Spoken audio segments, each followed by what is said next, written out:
I hate my husband and I am so tempted to cheat on him. Everything is overwhelming. My husband, 36M, and I, 35F, have been married for 12 years. We have 2 daughters, but there has never been a spark between us. It's an arranged marriage, and we have absolutely nothing in common. In the beginning, he was tolerable, except he never prioritized me. His parents live with us, which is common in India. A few years ago, I found out that he used all our savings recklessly in the stock market. He lost all our savings and borrowed lakhs of rupees from his friends, losing that money too. When his friends confronted him to pay them back, he came to me. I sold all my jewelry, about 25 sovereigns of 22K gold, we sold our home, took out loans, borrowed money from my parents, and paid his friends back. Even before this happened, I addressed how he was not being a supportive partner.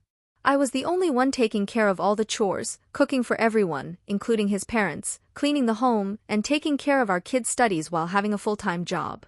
He never contributed to anything and was never emotionally supportive.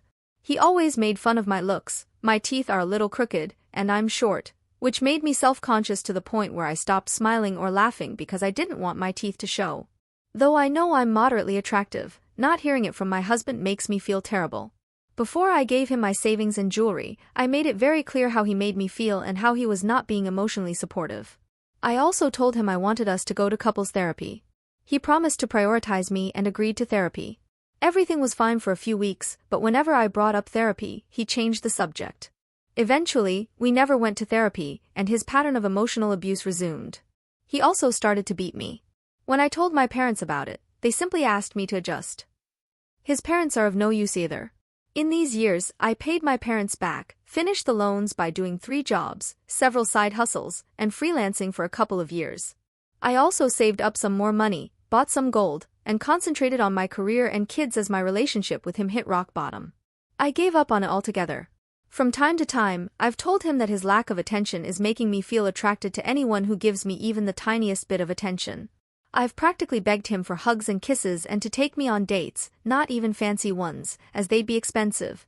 Even a homemade tea on the terrace in the moonlight would be enough for me. He has never done any of it. Recently, he borrowed about 6 Indian rupees lakhs from a high-interest broker and invested it in a fraudulent scheme, losing all the money.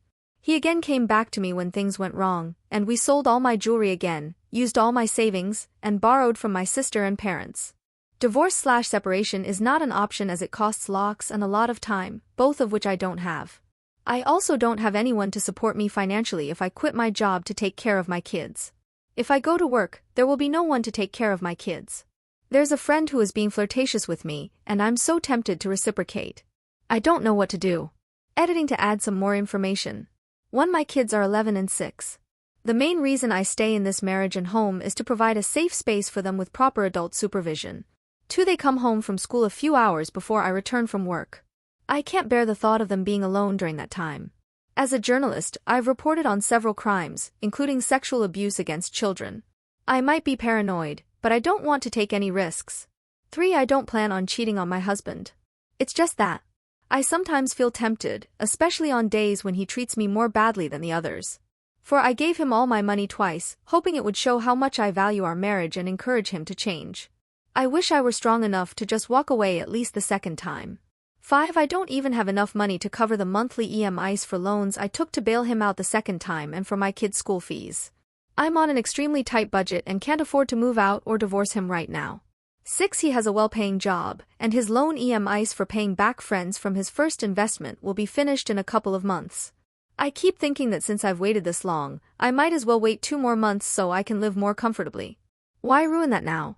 I don't know if any of this makes sense, but I'm in a very difficult situation and extremely stressed out. I just needed to vent, and this place seemed like the best option.